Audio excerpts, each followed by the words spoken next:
segue into my discussion topic, which we'll see how well this goes. um, I guess kind of wanted to talk about uh, Imago Dei, Imago Dei, whatever, how you pronounce it. I'm sure somebody can correct me. Being made in the image of God and all the baggage that can come with, or at least that we get saddled with throughout our lives. Um, but basically, my driving question um, would be, how is seeing myself as the image of God and loving myself an act of justice? So,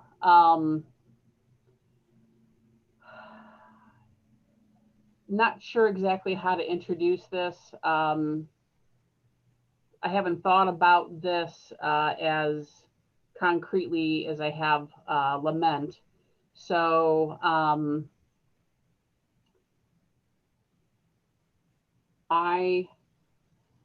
be honest with you. This is just, it's a big personal topic for me.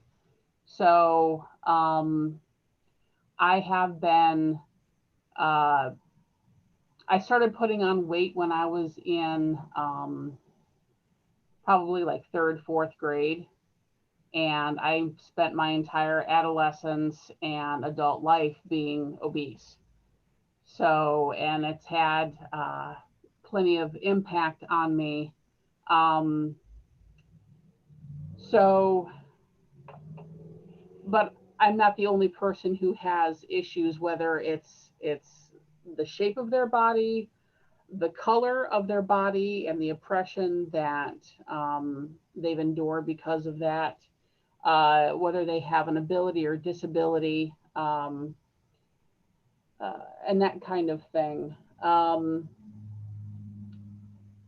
So this is a big topic, and I honestly don't have a great way of leading us through it. I just have this nifty little mind map to help me organize some of my thoughts.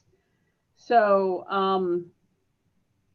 I think to start out scripturally, I'd like to just kind of open up and talk about what people think of when they think of the verse from Psalm 139. It's 139:14, and it's basically saying that I am fearfully and wonderfully made. And how have you accepted and rejected that in your life? And maybe where are you now with that? What was the scripture, Amanda? What? It's Psalm 139:14. Okay. And it says, I praise you because I am fearfully and wonderfully made. Your works are wonderful. I know that full well. That is the entire verse. Thank you. I have to admit that for me, that scripture itself is confusing. Like, what does fearfully made mean? Who is afraid? That's what I don't understand. I mean, I don't think God was afraid as I was being created. That seems like it makes no sense. So I think people tend to gloss over the fearfully. What does that mean? And they skip right to the wonderfully. So, which means if I'm wonderfully made, well, then I'm wonderful. It doesn't matter what I look like and blah, blah, blah. And they use it as that sort of empowering, right, scripture. But what's with the fearfully? That's what I want to know. Can I do a little Yes. apology? Yes, please. So often the word awe is used to mean like holy fear. Yes. And so we get two words from the word awe, awfully, and awesome. And so I would suggest just in modern English, substituting I am awesomely and wonderfully made. So it's a translation. I think so. I think but it's saying it's not me. It's like I am so in awe of what God did in making me. Right. Okay. Yeah. So it's kind of that fear of God, not in terms of punishment, but in terms of, oh, literally, oh my God. Yeah. I am in awe of this. So. Okay. Thank you, Wade. So nobody was afraid. Got it. Check.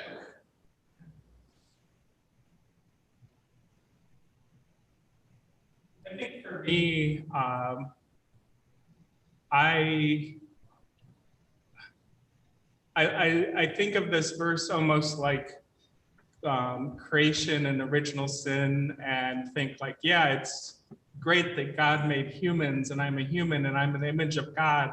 But then I see all the ways that I say, well, but I'm broken, I'm this broken image. Like I might have started out wonderfully made, but look what I did to that, or look what happened to that. And so like, I was about 30, I think, when I figured out that I had type 2 diabetes. And so, like for me, so much of my worth is tied up into those numbers. Am I doing good? Am I not? You guys might remember from February, one of my prayer requests was that I had changed my diet a lot. And then I had a blood test and was gonna go see the doctor and get the number back. And like I couldn't sleep for 2 days because I just thought, and so how many times did I have to tell myself, like, you're not this number. Like, this number is just a measurement of like something about you. It's not a judgment on you. But, that's what I think of was like, yeah, at first, I was made wonderful, and then look what I've become. It's all downhill from there. Yep. In that same club with you, Wade. I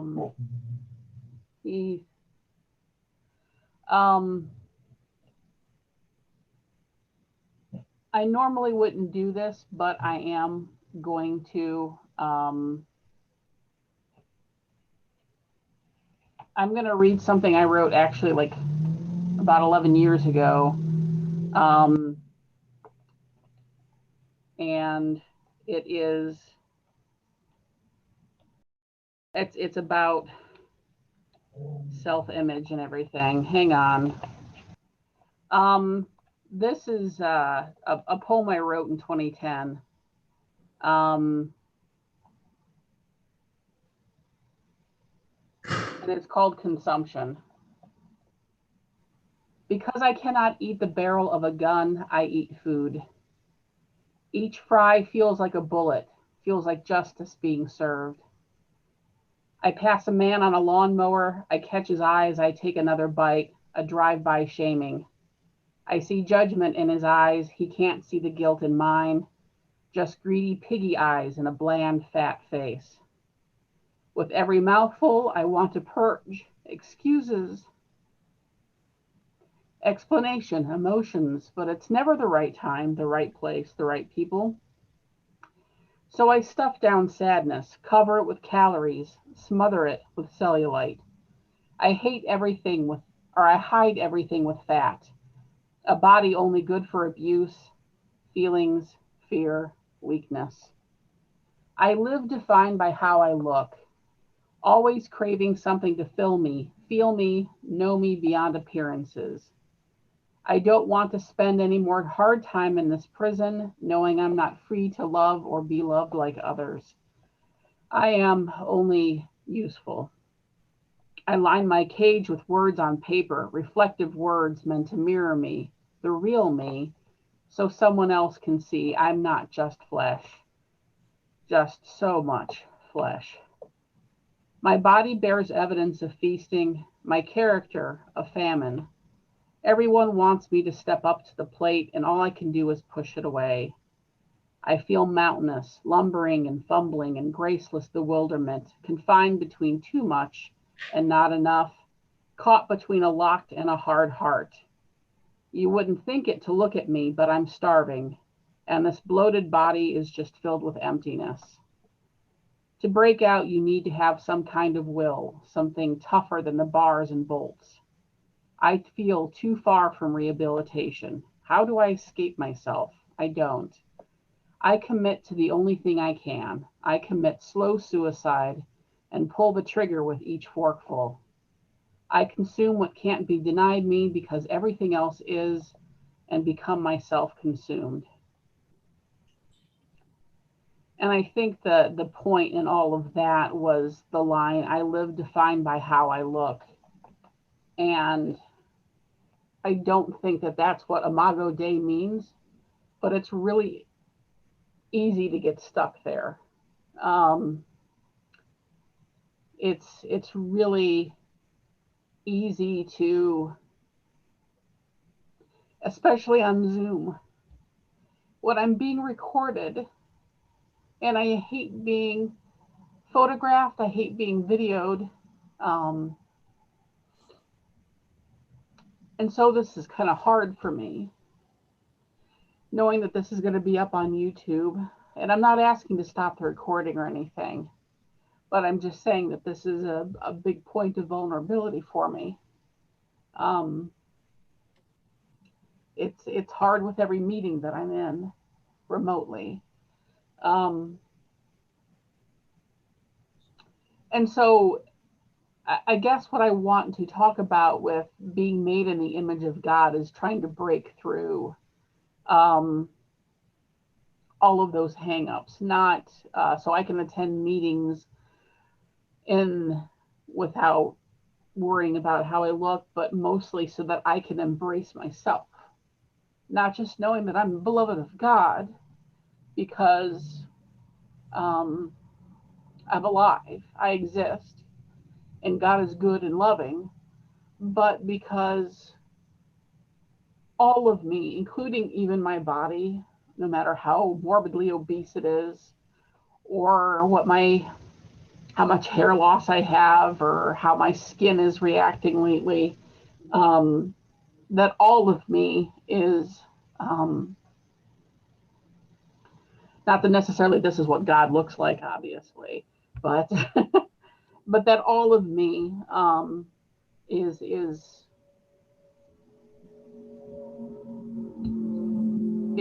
image of God, because I think that if I can break through that, then I can love other people better too, and be more in the image of God by loving people better.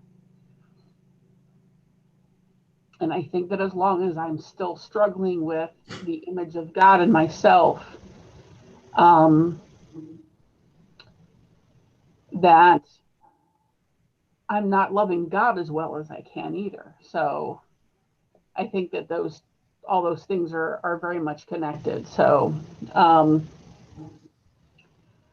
that's it. Thank you for coming to my TED Talk. Yeah, so I apologize for being rather disorganized, but there's a lot of baggage that I can unpack, but this is not the Amanda Zuehlke therapy hour. This is hopefully a great discussion on how we've learned to see the image of God in ourselves and in other people too. So Don posted in the chat, I've mostly felt loved and accepted by God and the Imago Dei. Sorry if I'm butchering that still. Though rarely have I felt loved and accepted by the Imago Adam. So,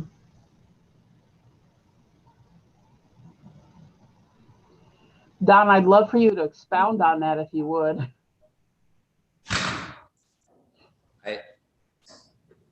In a lot of ways, the Imago Dei, or being the image of God, has been comforting and has been safe for me. It's acceptance and without limit.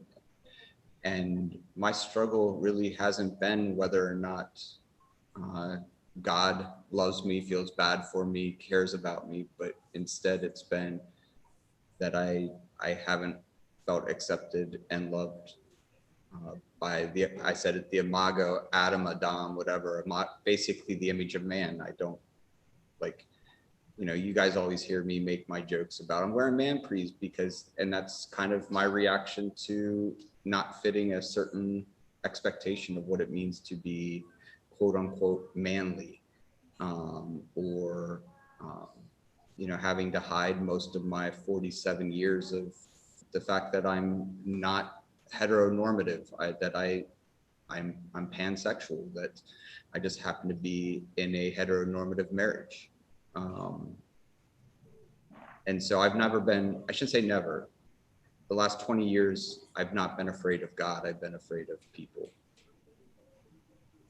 And even with body image, as I've gotten older and I put on weight, especially since my health has changed and now I have a belly and I never had that before, I feel like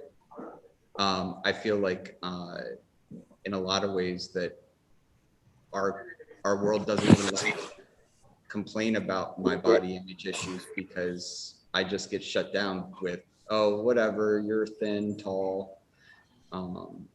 And so it's just one more thing in the last few years I felt like I had to hide. So I don't want to move the topic for you because it is about comfort of being in the image of God, and it took me 20 some years to be comfortable with that idea.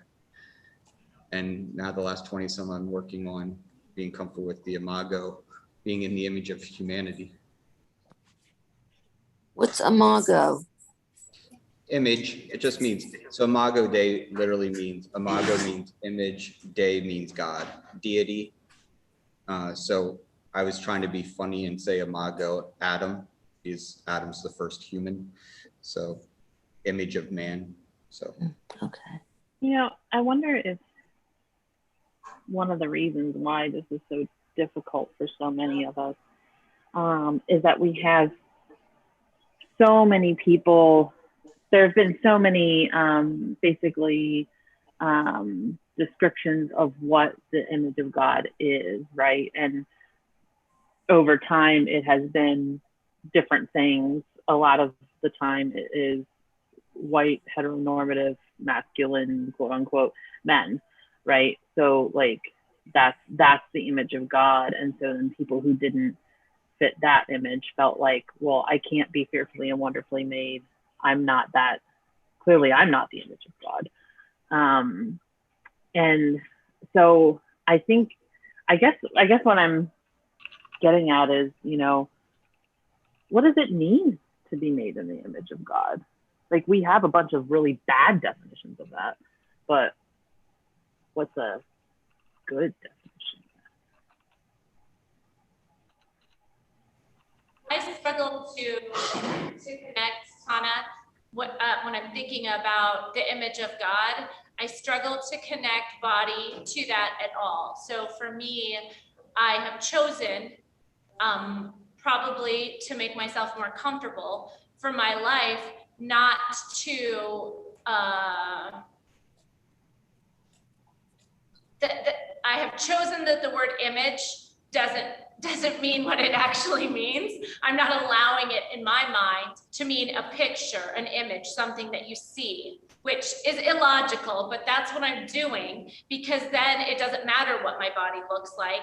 And then now I'm talking about like, well, my brain is complex and intricate the way God's is. You know, my body functions on the inside, not my guts, not my heart, my spleen or my stomach, but like my muscles actually working. But even I have recently, in recent years, even found fault with that for myself, thinking like, okay, so then when your body breaks down and stops working, that doesn't mean you're no longer in the image of God. So I struggle with it because of what I chose to make it in my mind.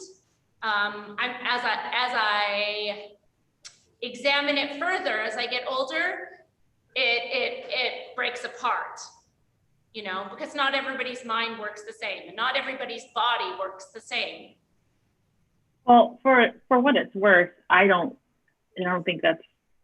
personally don't think that's like, I forget how you exactly worded it, but you're basically like, this is the wrong way to look at it.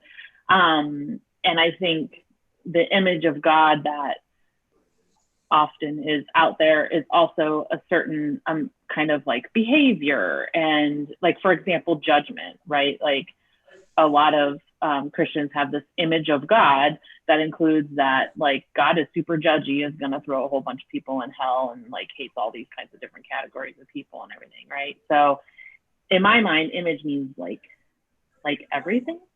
Yeah, that makes sense. Yeah. Yeah. And I don't think there's one image of God. You know what I mean? Like I don't like this is the image of God, and if you don't hit that, you're done for. You know? Think about some, like, I'm trying to remember some sci-fi movie where like one creature body was made up with all the other little creature bodies. I can't think of one right offhand, but I know that there's a few of those. And so I sort of think like, well, all the different people in all the ways we look and all the ways that we function are all like smashed together to make this one God body. Like that's just an image that I'm putting in my mind to try to like make it make sense, you know? I don't know. So God is Voltron? Yes. I think we're also hampered by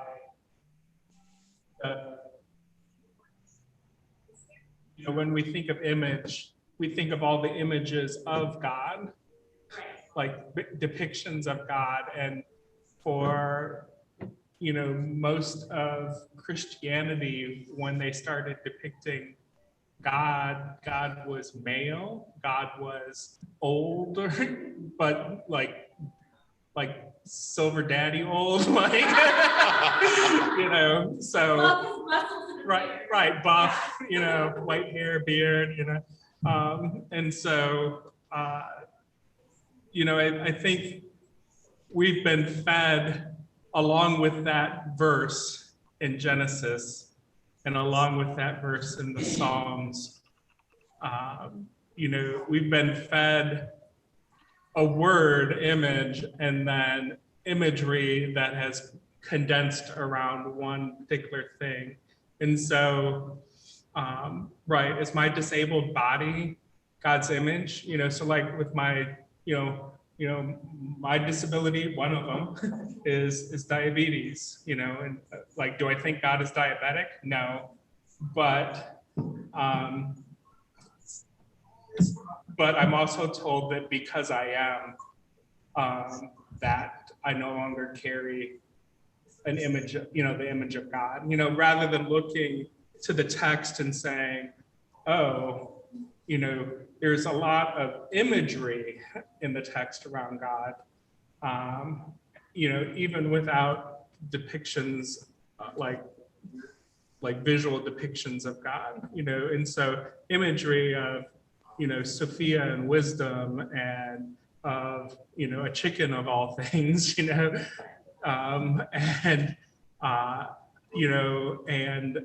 parent who is running towards us, to welcome us back, and so there's all of these images that I think culturally we've lost, or we've taught ourselves, well, that's imagery, but God is this, that's metaphorical, but somehow whatever Leonardo da Vinci or Michelangelo painted was fact, metaphor, and so I think all of those things, like once you have an image of God that's visual, It's hard to. then it's hard to listen to words like Imago Dei or image of God and think of anything other than this kind of visual thing. And even if we talk about it being the character of God, like we strive to have the character of God, but all of us can point to all of the things that we do that are like, that's not of God, Yeah. So, I think it's really hard. And then to have culture tell you, oh no, I mean, your body reflects your character. So if you don't like your body, that's because you don't like your character, or everyone else doesn't either. And so to accept that, Amanda, one of the things you had posted on Facebook something about what's the best compliment you ever received. And I don't think this is good theology, but my initial response was just Shannon saying I do, or giving me a second date,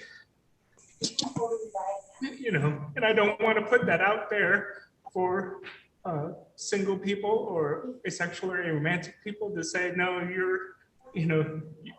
this is the true judgment of, whether you're the image of God or not, is whether someone else loves you in a romantic way. But for me, like, that was a compliment I had not received. So. Well, God, I think, is love. And if we are made in his image, then I think that kind of means that he gave us in the image of love. Does that make sense? Yeah. Janet, that reminds me of, I was going to say, Don used to, in his more active Facebook days, do the people are awesome shtick, which it's not a shtick, but it was his thing. And he would probably daily post something that he found somehow on the internet of somebody doing or being super awesome, and then posting it. And I don't know, maybe it seems silly to some people. I don't think it did to Don, otherwise he wouldn't have done it.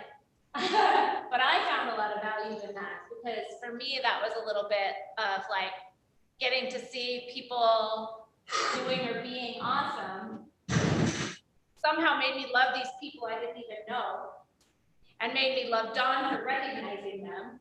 And so it was that, like, starting to have this global love for people I hadn't even met. I think it was People Are Beautiful, which I think, Oh, yeah. sorry. No, it's great, because I think that makes it even more, your point is even more amazing in bringing that Yeah, I think it was the Lego set in the background that made me say awesome. up. Okay, my bad.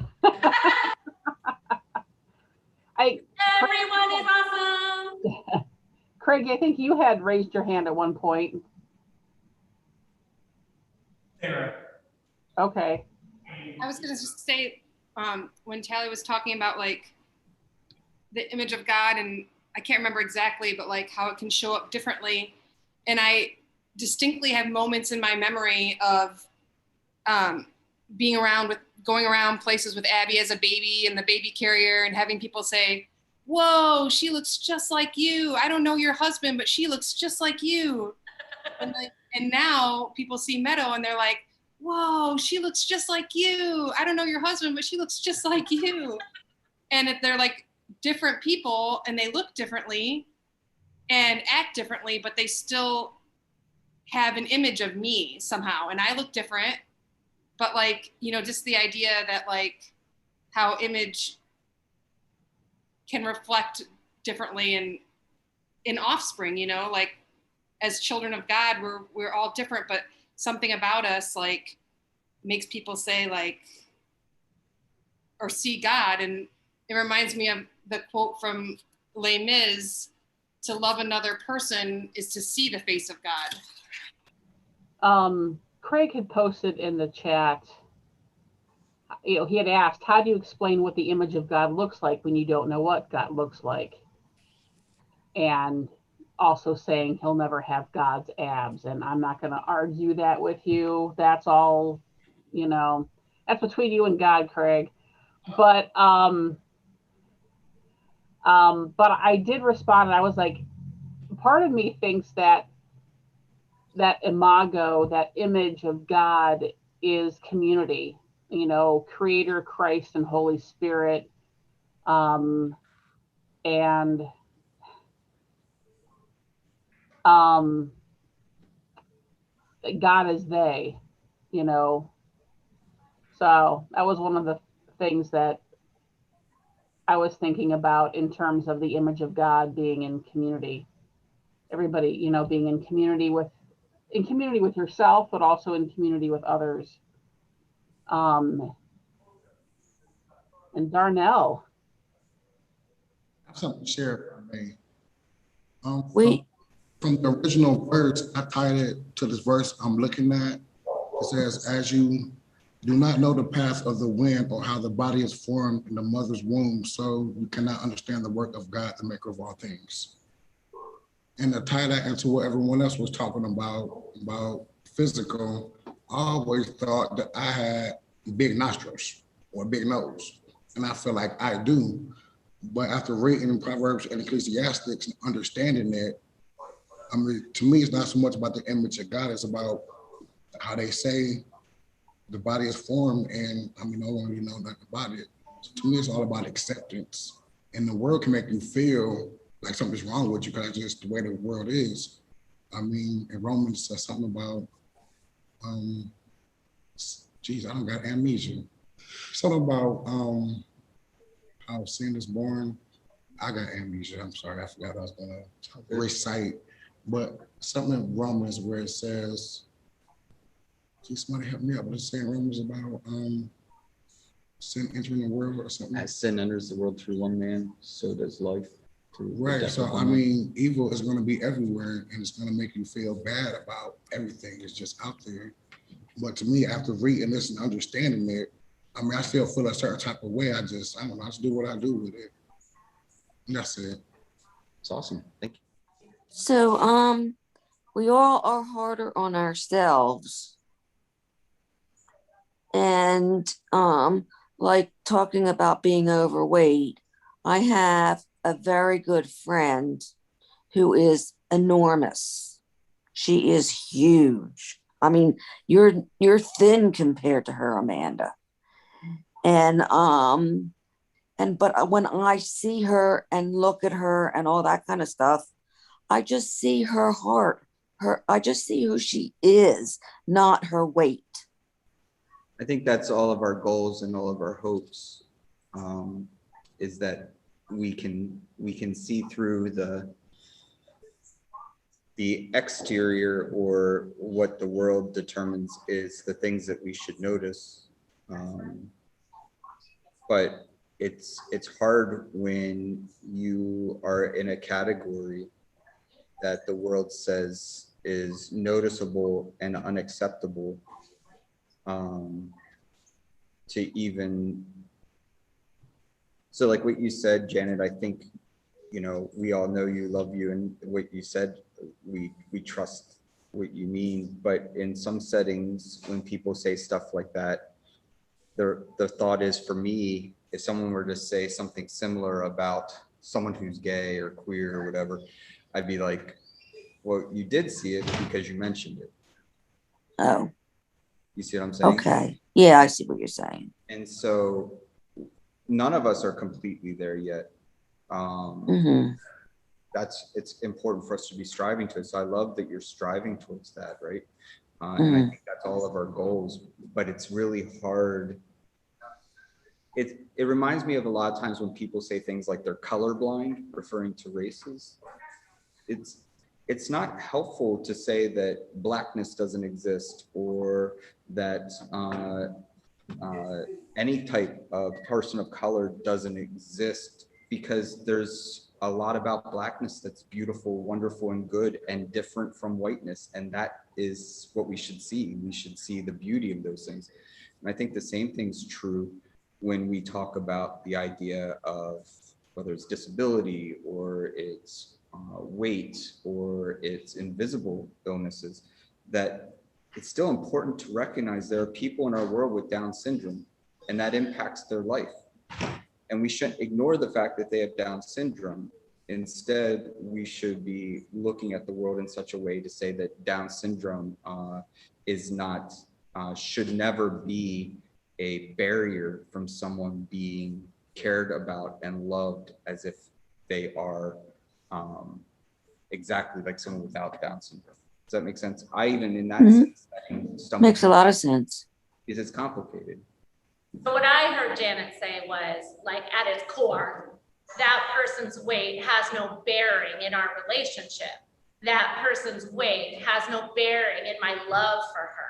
And we should all feel that way about any human, but their lived experience still exists based on whatever factors and characteristics they have, because that's the world.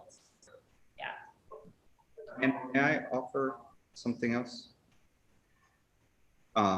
You know, we're talking about defining the Imago Dei, or what is the image of God. And I think about it like, so maybe a little bit to what Tally was saying about my people are beautiful. And by the way, for a while it was people are awesome, and then it became people are beautiful. So you both right. I changed it. Can't have it both ways. I did change it on purpose because there's a website called People Are Awesome, and so I. Oh, got it. So anyhow, but in the same sense, like I see photographs all the time, and I think, wow, that image is beautiful. But define a beautiful image, like define it. What's a beautiful image? And so I think instead of saying I'm in the image of God, we can say that that individual or that person, their image is of God. In the same way that we see a sunset and say, that's beautiful. I remember walking with Malcolm when he was like 4, and it was fall, all the leaves were beautiful laying on the ground. He picks up the one leaf out of all these like beautiful copper color, yellow color, beautiful leaves. He picks up the one that is like rotted and mushed and has holes in it. And he's like, look, I found a beautiful leaf. And my immediate reaction was, really? Thankfully, I didn't say that, but in my mind, I was like, really? That's the beautiful leaf out of all these? Like, we're gonna, like, we don't even need glue to put this on a piece of paper to give mom when we get home. We just slap it on there, it's gonna stick. But for him, he was able to see the beauty there. And I think that when I think about the image of God, it's not about limbs and not about intellect and not about all these other things, but instead you recognize it when you see it. Sorry to use a word that's often, or a statement that's always often used to define pornography. You know it when you see it, but in the same way, like, you know godliness when you see it. Like, you can be out and see, I mean, we all have been in moments where we see someone interact with someone, or we hear the way someone talks to someone, and you go, that is of God. And so for me, when I think about the Imago Dei, it's kind of like thinking about what is a beautiful picture. Well, last night when my brother came over and his kids were eating s'mores, maybe my brother, when they had marshmallow and chocolate all through their face, hair, and hands, he did not think it was beautiful.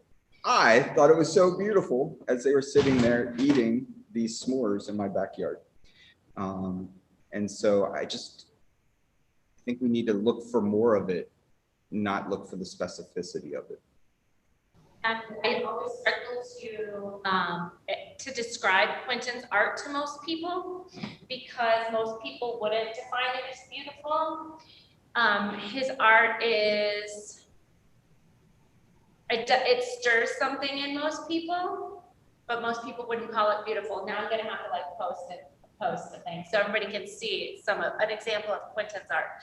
But I honestly feel like a lot of what makes Quentin's art what it is it's part of it is an expression of his pain.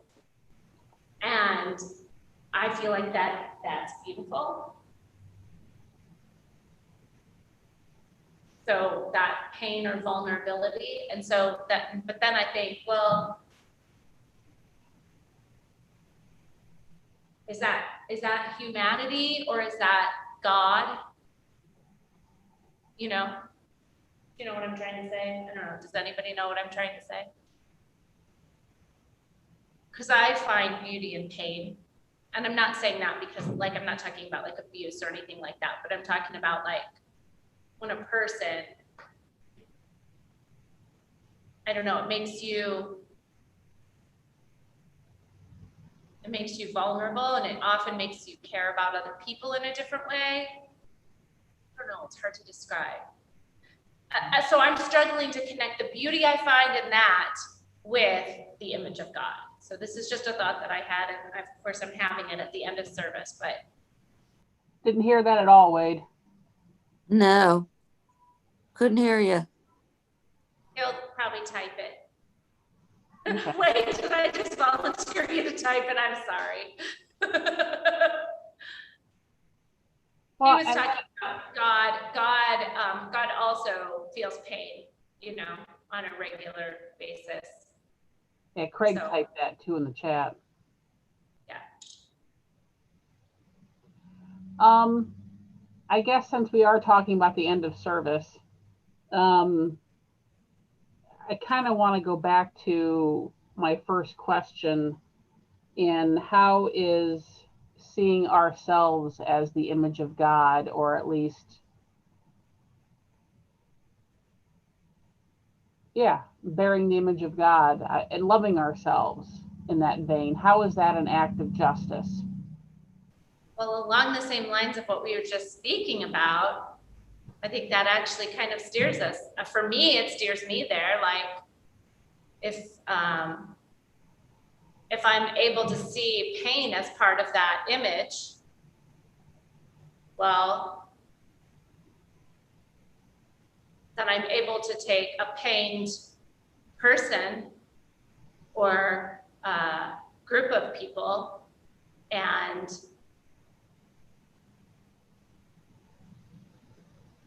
hopefully be part of rectifying a wrong.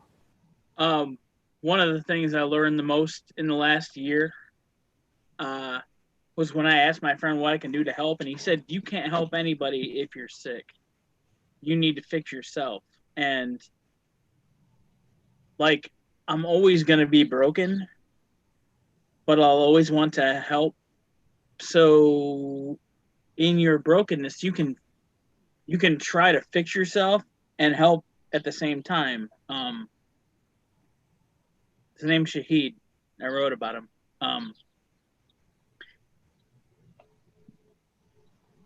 I want to help other people at the same time as helping myself. And one of the things that my challenge is to compartmentalize, like, helping myself and helping others, to try to not make it just this one big glob of, like, the what did they call it? The you don't do this on television, the green gook, you know, the stuff that they dump on you. Slime. Slime. Yeah, whatever you call it. Yeah, slime. Yeah. All right. Yeah, you don't just dump that all over your life. You have to, like, compartment. I have a hard time saying that word. I've tried to say it like 18 times in the last 2 weeks. Compartmentalize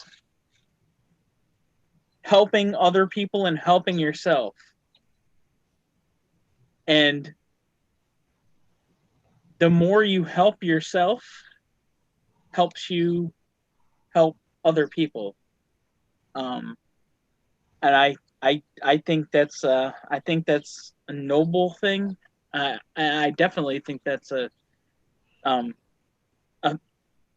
that's one of the struggles I've had with them. Not to extend this basically past 11:30, but one of the struggles I've had with dealing with being made in the image of God is God doesn't have, like, the dilemma we have, and we don't have the dilemmas that he has or they have. We, like, God doesn't have to pay an electric bill. God, on so much money a week, or God doesn't get laid off, and we don't have to deal with the sins of the world coming back to haunt and destroy the ozone layer or the Arctic. It's just a weird it's a weird juxtaposition. Thanks, Wade, for teaching me that word.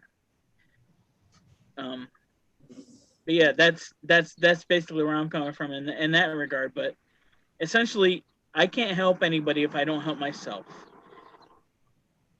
And I'm trying to help myself, and therapy is helping, and you guys are helping. So Do you love yourself? kinda. It's really weird. Yeah. It's an on-off relationship right now. It's complicated. I do think of that scripture that says, you know, love your neighbor as you love yourself. And I think of how many people don't love themselves. And then I think, Oh, well, maybe you shouldn't love your neighbor as you love yourself. You might want to love them better. But also, a good start is loving yourself, like what you're saying, Craig. Well, and going off of that and back to what Amanda was saying about how does this intersect with justice? You know, I think for many of us, it is easier to see the image of God in others. But I think if we reflect on who is it easiest, like who do I need to remind myself, oh yeah, they're in the image of God. It's not easy. And who, right, so like who do I not even have to think about that with, and who do I have to think about with? I think some honesty and self-reflection will show our prejudices, because often it's the people that we say that we need to remind ourselves that they're in the image of God. I think we also sometimes, oddly enough, use it to almost dehumanize people by turning them only into a martyr. And so for example, assuming that because an individual has Downs, that they're this happy person with a simple life and simple desires for their life. And, you know, and so, you know, I think we can say the people who we think are easiest is because we have kind of a patronizing attitude towards, you know, towards them, because we don't give them the full complexity of humanity that makes it hard for us to see the image of God. And that's probably why we have the hardest time seeing the image of God in ourselves, is because we know all the complexity of ourselves and all of that. And so in others, it's easy to say, oh, from the little I know about them, I can choose to see only the parts that I think reflect my idea of God.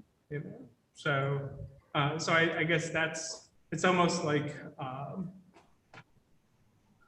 through self-reflection on where we see the image of God, that can tell us where we're doing justice and where we want to do justice, and where maybe we don't even think about it.